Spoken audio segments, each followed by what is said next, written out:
Hey folks, welcome back to another Field and Garden podcast. It is your friend Lisa Mason Ziegler, and I am thrilled to introduce, I don't think she needs an introduction though, that my friend and fellow flower farmer, Nicole Pitt of Flower Hill Farm from Boonville, New York, is here with me today. Hi, Nicole.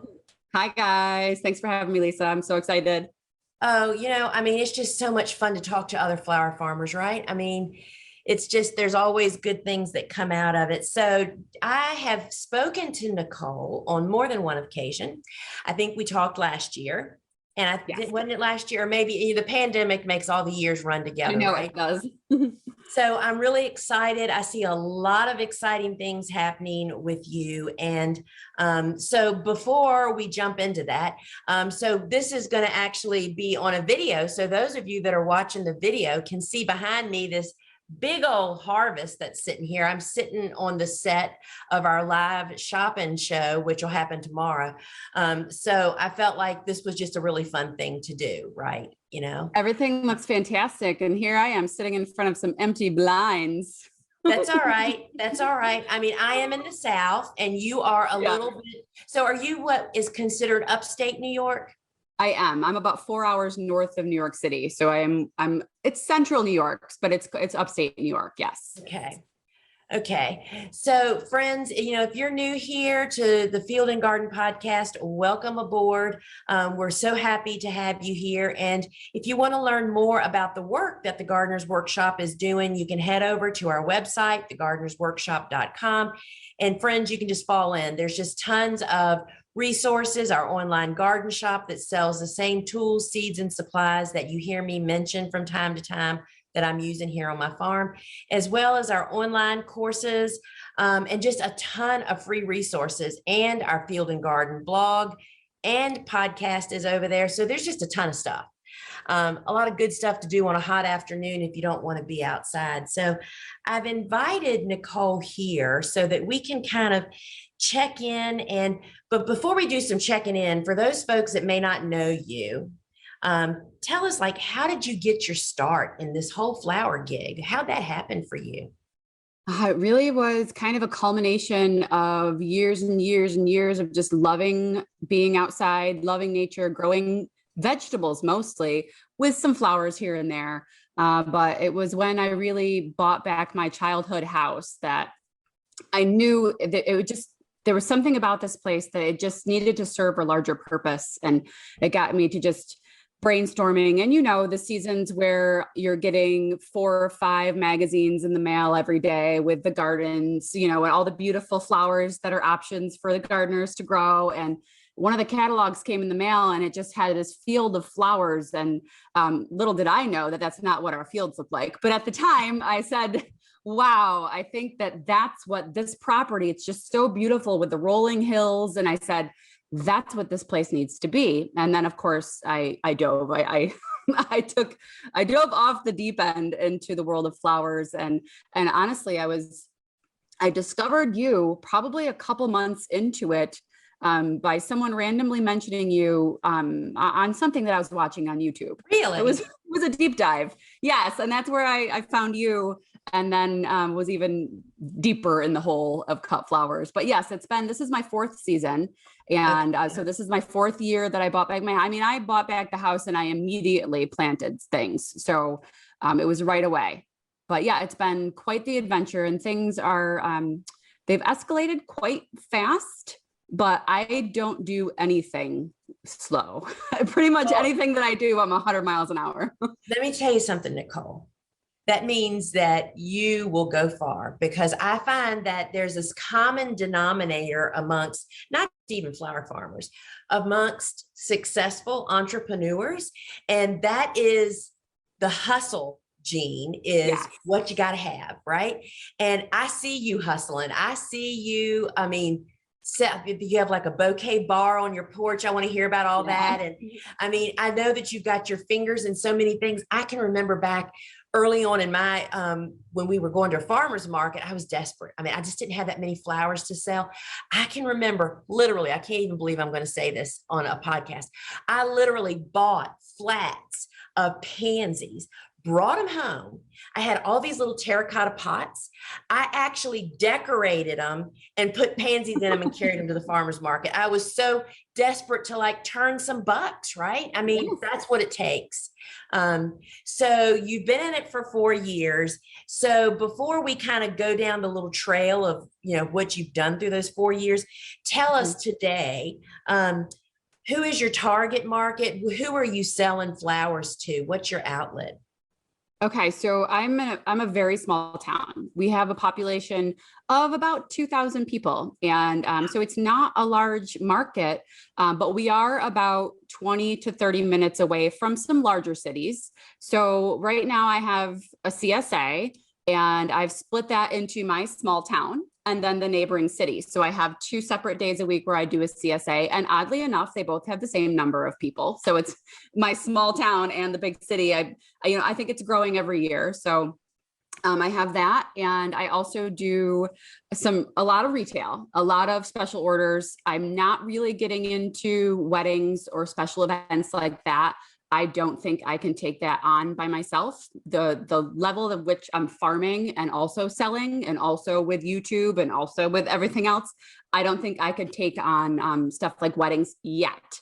Maybe if at some point I do have some employees, because right now I'm basically doing it by myself. My husband's a huge help, and so is my family. Like I have a lot of family members that step in and help out. But so my CSA, I do retail, and I do have 2 local florists that are interested in anything extra that they will buy anything that I have that's extra. So they've been amazing and supportive. And one is in my very small town, and then the other one's about 20 minutes away. And last year I did also start for the first time doing a little bit of retail in some consignment shops in a consignment way, where I had 3 last year. I don't know if I'm going to be in all 3 of those stores again this summer when the flowers start cranking out, but I will be in at least 2 of them where we have an agreement where I think they take 20% of sales, and that's how we have that agreement. And that I usually bring 15 to 20 bouquets to them at a time, and they've been selling out. So it's been really great for them and also for me. And, consignment, or anytime you sell at that type of situation, I think you have to weigh, I think 20% is a deal for you, because to not have to be standing there waiting for customers to show up as long as that's a good scene, I think that is really good. So kind of walk us when you first started. So you're a jumper like I am. So let's hear about your first year. How big was your planting area? Just a guesstimate, would you say you started out with? Well, very small, maybe 25 dahlias, couple hundred glads, and then some random flowers here and there, wildflowers, cosmos, very small, nothing specific, nothing in rows that was a countable form of flowers. I was just planting seeds here and there and cutting what I could. I used a lot of flowers that were just growing, all over the place. And then it wasn't until year 2 that I was very intentional about what I was planting and spacing things out. And that was obviously after I took your course as well, where okay, here's how this is supposed to work. So the first year, I would say I probably sold 15 to 20 bouquets, and that was mostly to friends and family. It wasn't until year 2 that I added on a CSA and started to branch out and sell to florists and stuff like that. And at that point, I was growing on about, I would call it a 1/5 of an acre, but it was probably less than that. Right. But yeah, it's a lot. I think people, would you not agree, grossly underestimate how much a small space can produce? Everybody, I just love it when people will meet me or they'll send me messages and say, we just inherited 10 acres and we want to prepare it all. And I'm like, oh my gosh, do you have any idea what you're saying? You never feel like you'd have to have a full board staff, and then you would never do it, right? But so I think that the one thing that I just want to encourage those that are listening is, it's like the first 10 years that I was in business, I had 2 quarter-acre gardens. I was producing 4,000 to 6,000 stems a week in season, outdoors, no houses, right? That's a lot of flowers from a very small space. Mhm. Yeah, yeah. So what would you say if this far in the game is been your biggest business failure? The thing that you say that's like, oh gosh, I will never do that again, but boy, did I learn a good lesson. There were a couple of things that I am repeating my mistake over and over Oh, again. sure. My biggest failure is not having an employee and someone to help me out. That has cost me a lot of, I guess, dead plants, failed sales, lack of harvest, things going too far in the field because I don't have an extra hand to help me cut. So that, I think, is my number one problem, is not having the confidence to bring somebody on and have an employee, because you could do so much more with someone to help you out. And I am correcting that. I actually do have someone who just started working for me, even if it's just 5 hours a week. Yeah, That's how so I she, started, Nicole. I mean, my first employee beyond my sister was Kelly, that I brought her on for one morning a week to do nothing but yes, start seeds. yes. And good girl, that's a great first step. Lisa, I have fallen into flower heaven because this girl that I went to high school with, who is in my hometown, went to college in Vermont and worked at a flower farm for 4 years. Oh, So it's worth the I wait. don't even have to tell her anything. She knows everything. So it's been amazing. She's been helping me once a week, and she's actually coming here at 4:30, and we are planting the zinnias and all the gomphrena and everything down in my new, much larger annual section right now. So the big lesson that you're going to learn by the end of this season, I understand better than anybody how scary it is to bring a first employee on. Paychecks, paperwork, taxes, insurance, Insurance. potentially. Yeah. There's a lot of scary, scary things. But my motto is, if you're not a little scared every day, you're not doing something right, I right? And I mean, 100% agree. I just came through a really scary period, and I'm getting ready to start another one. But that's the way it's supposed to be. So I think knowing that it's okay to be scared helps you think, okay, I can do this. But I'm so proud of you. You will not believe, employees and that bed maker helped me Yes. quadruple my business. You know, It's been the best. It's honestly, what I do is impossible without that bed maker. I just did a video actually a couple, maybe 6 weeks ago, and I called it the best investment I've made on my farm. Yeah. Was the bed maker, for real. Yes. You know that my girls, so we were hand making, we would have 4,400-foot beds on my 2 little quarter-acre gardens, right? We would make those by hand with a walk behind tiller. When we got this other acre and a half, like almost 10 years ago now, they came to me and said, there's no way we can do this. The morale killer. I mean, how many nights do you lay awake in bed and think, I can start all the seeds I want, but where are we going to plant them? Because we just can't get the beds made, right?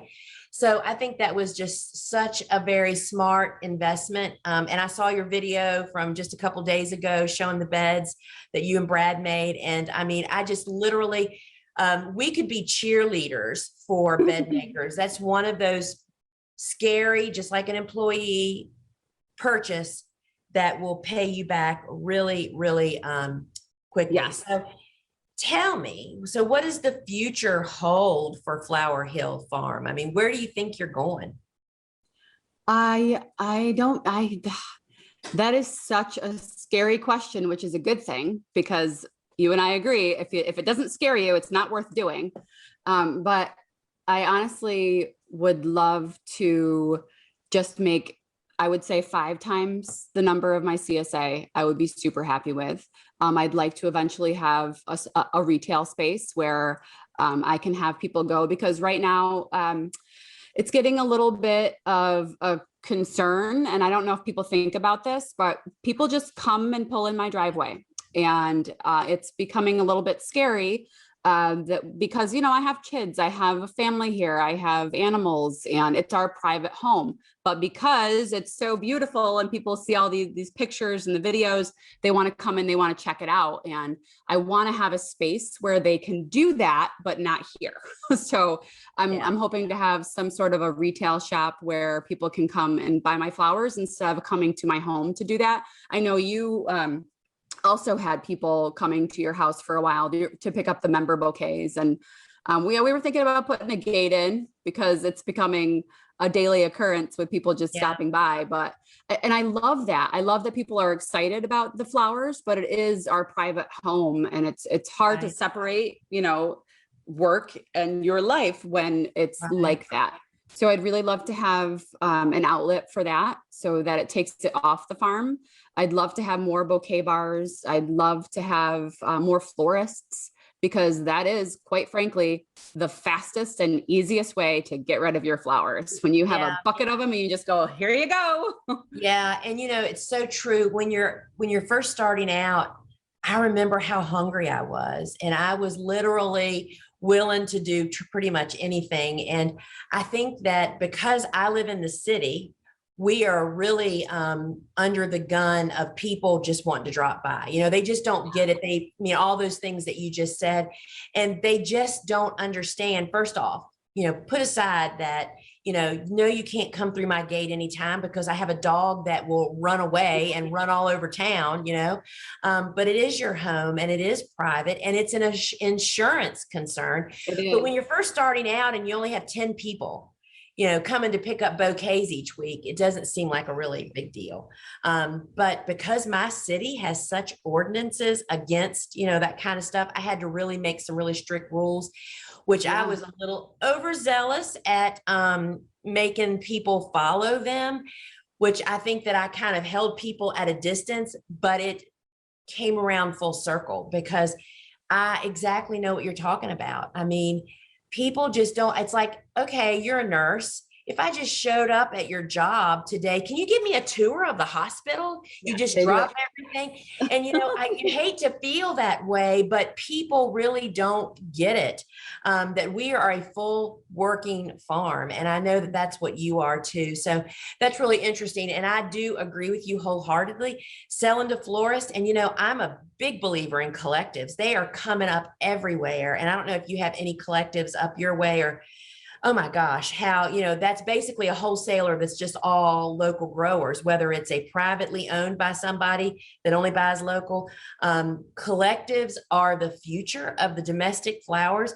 So it's exactly what you were talking about. It's like, you want to stay home and farm and grow great flowers and deliver them somewhere once a week and have them get sold, right? So I am there with you. I totally understand all of that. So what are you really excited about right now? I mean, I saw you got a new structure, right? Yes, actually, this is my first spring with a hoop house. We put that up in the fall, really late. So I wasn't able to kind of amend anything in the fall because around here, I mean, there was snow on the ground already when we put it up.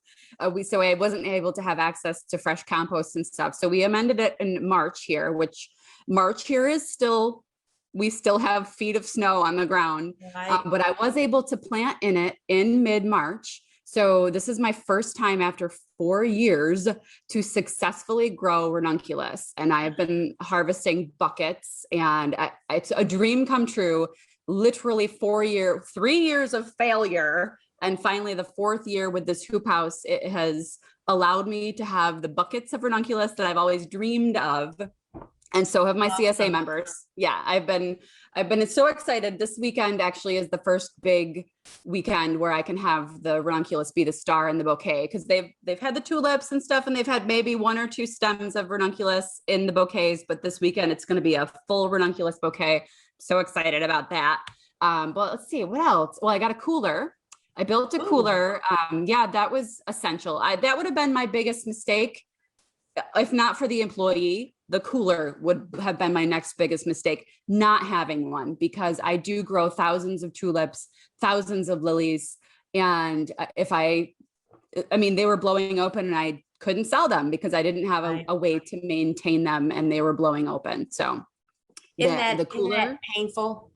I Oh, remember. I remember. yep. It was bad. You harvest them, they're closed, they look perfect, and then you set them outside and all the lilies just open up. And I was like, okay, I guess we're having a bouquet bar tonight because the lilies need to go. But yeah, you figure out ways to make it work. But the cooler is, I mean, I just took out, someone just picked up a bouquet here 10 minutes before I got on here with you, and they were tulips that I harvested a month ago. So Yeah. you can't beat that. It just gives you options, and talking about that, I know that you took my course and I would just loved having you be a part of that. But I think you're the one that actually maybe coined the phrase "got Dave in my back pocket." I do. Yes, I because he's always in my back pocket for sure. Is Dave's course, bulbs, perennials, woodies, and more. Dave's course has become the trademark of how we're actually structuring the syllabuses of our other courses because it's so easy to like refer back. And I would almost guess that now that you have a structure and you have a cooler, that you're like revisiting that course big time, because I can't imagine how you could potentially scale your business now. Yes, I referenced, I think last Friday, my helper was over and I had bare root baptisia to plant. And I was like, all right, let me see what Dave says. And I pulled out my phone. I went to his course. I went to baptisia and I listened to the course while we were planting it, just so I could, or, refresher memory and stuff like Right? that. And the same thing with the hoop house. He has a lot of information in those courses about growing in the hoop houses and growing ranunculus and all of the bulbs, all the perennials and stuff like that. I'm referring back to it all the time. And not to mention that, but also, the Facebook group is super helpful because people have questions in there. And now a lot of times I have the same question. I just didn't realize I had the same question. Right. And Dave's just, he really is just, A I walking don't know. encyclopedia. Yes, he is. And if It's you have a true. question, he just knows everything. And if he doesn't know it, he'll get the answer to you from someone else who does. That's it. It is so true. I tell him every time that we just did it recently, a podcast on Lysianthus and a podcast on snapdragons. I said, Dave, I have learned a major learning curve here talking to you about this. So Dave's depth of knowledge is phenomenal, but because of his servant heart, I mean, he is a teacher at heart, and he is so willing to just share it all with people. And I think that one of the most underused and under realized benefit of all of our courses, but particularly Dave's course, as you scale your business, it's the going back. Because, when you took his course, chances are good you didn't have a cooler or that hoop house. So you may not have paid attention to those things that are related to that. But the revisiting, to me, seems the most valuable, priceless part of Dave Dowling and his course. Yes. And the way you said, the way that it's broken down into the categories so that you can go back specifically, if you're planting something, you can find exactly what you're looking for. Yeah. And boom, Dave's telling you what he knows. It's true. And, so we just went back, we had my syllabus time stamped, trying to follow like that with Dave's. Literally, somebody said to us, Dave's course is like an encyclopedia. She thought it was a little dry. Because it was that way. And it's like, that is exactly the best point of it, because it's not a movie. It is to go find the information about what you need, just endless bulbs, perennials, and woody information. And I just think that people they undervalue that. So what, tell us a little bit. I know that you got your hands in a lot of different things these days. Tell people how they can find you, what you're up to these days. I know that you have a YouTube channel. You're pretty active on social media, and kind of tell us how that all developed. How'd you do that YouTube thing? Because I'm not thinking everybody knows what your previous life was. Yeah, so I actually have a degree in broadcast journalism, and that's where my life started. I went to college for television news, and that's what I was for. I don't even want to know how many years. Let's see, probably 12 years. I'm a journalist, so I was telling stories, not my story, everybody else's story. So I was a local news reporter and an anchor, and I always was a writer. I think I won my first writing competition in second grade. That's Just a writer, awesome. and I love telling stories. It was just something that developed where I learned how to use a camera through my job. I learned how to be in front of the camera through my job, just from years of doing it. And then, you know, family things. I honestly, the whole news industry, I wasn't okay with it anymore. I didn't want to cover all of those horrible news stories, the way of the world. I was more of a community storyteller. So I Yeah. ended up leaving the actual television news business, and I started working and doing videos and storytelling for local school districts instead. That was more my pace, with no murders and stuff like that. It was all like the good stories. So I ended up doing that. And then I decided, once I started to take on this flower farm, I started doing some research and starting searching on YouTube, and I didn't really find anything. I didn't really find any much content. I do, like, Florette does have some videos, but she's not active on YouTube.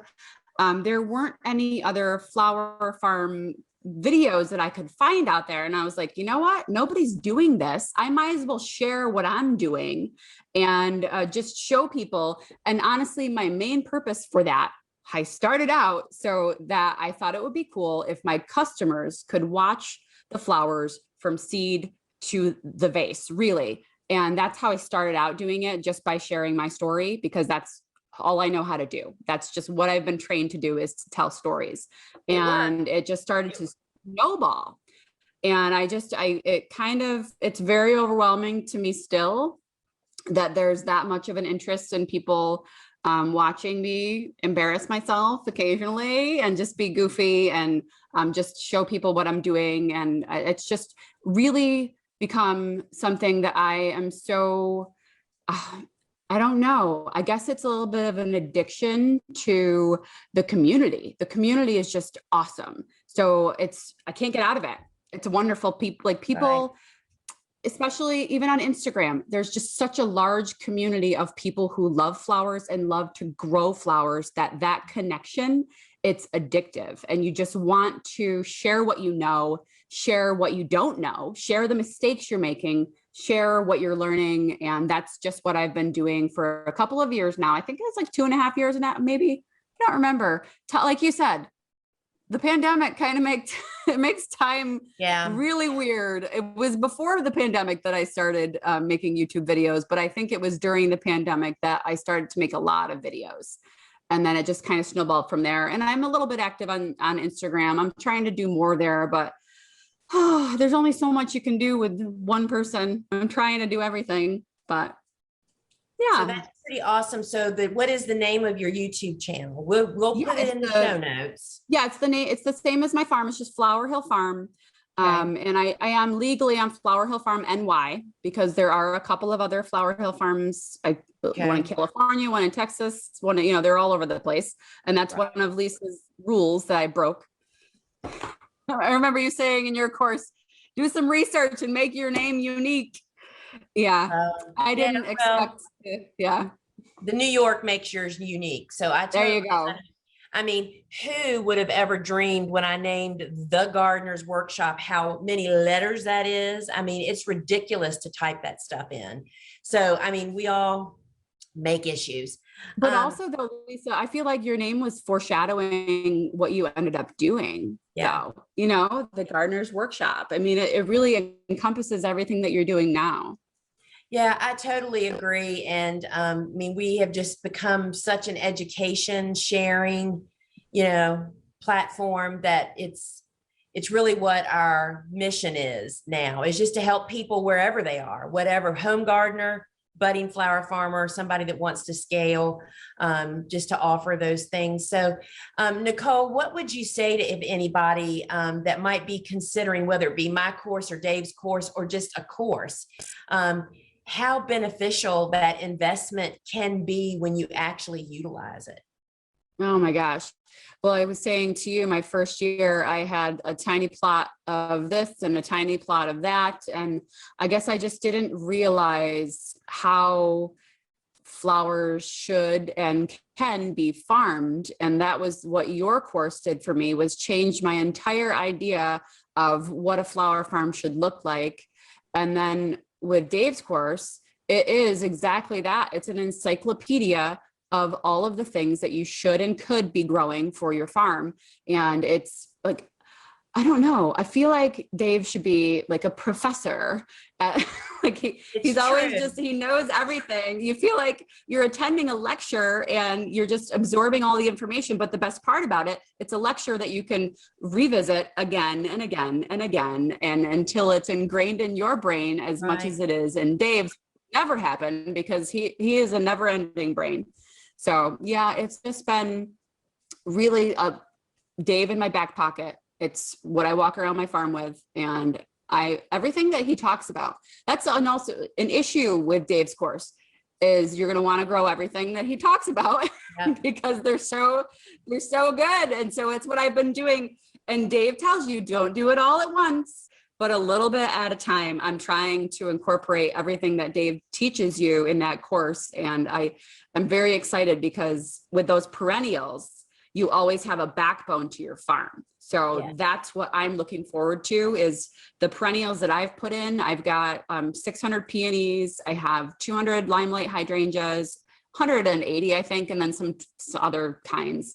And then I did the lavender and the BAP and the berries that Dave talks about, you know, all of the things. So I know I always have a reference to go back to when I'm looking at those plants and talking about when to harvest and, you know, vase life and all that stuff. Yeah, it really does. You know, one of the greatest things that I learned from Dave years ago was that by growing more different things, you sell more to the same customers. It's always the most economical choice to sell more to the people you already have. It's not that you're not looking for new customers, but if you sell a ton of one thing, you have to have a whole bunch of customers. Why not sell, you know, peonies and all the perennials and the woodies? I mean, once you are their supplier, it just gets easier and easier. Yeah. So Nicole, you've really, it's been really a pleasure talking to you today. I'm really excited for you and what the future holds. And I think there's nothing but opportunity knocking on your door. Oh, thank you. Yeah, it's very exciting and overwhelming, and employees in the future. Yay. So yeah, you know, I think that once you get it under your belt for a year, I mean, I still have that problem. I have 14 employees now. Yeah. Scary. Yeah, it's a lot. But so I understand it's just bigger, you know, and it never goes away. So but that's the way it is. And I just think that you're doing such a great job, and you're just inspiring so many. And we just love that you've been a part of us also, and that you're just out there doing it for so many other people. Is there anything that you want to add before we break off here?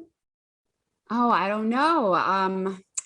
I think that there are so many people who want to grow and are afraid to do so. And I just want to encourage people to give it a go, because I think that they don't realize that they could be inspiring somebody else too. I hear it all the time about how just some people will watch what I'm doing and just say, you know, it's inspiring to watch someone else do that. You could be the person that inspires somebody else as well. So it's really true. Great community. Yeah. Like when I said, it's like flowers, growing them, harvesting them, everything. I don't know why it's like chocolate. There really is an addiction to it. It's like, I'm drawn to it and I just want to keep doing it and do it again and again. I mean, we're the definition of insanity, right? We're doing the same thing over and over again. Hey, you're looking at the girl that no longer sells flowers. I can't stop. Are you sure?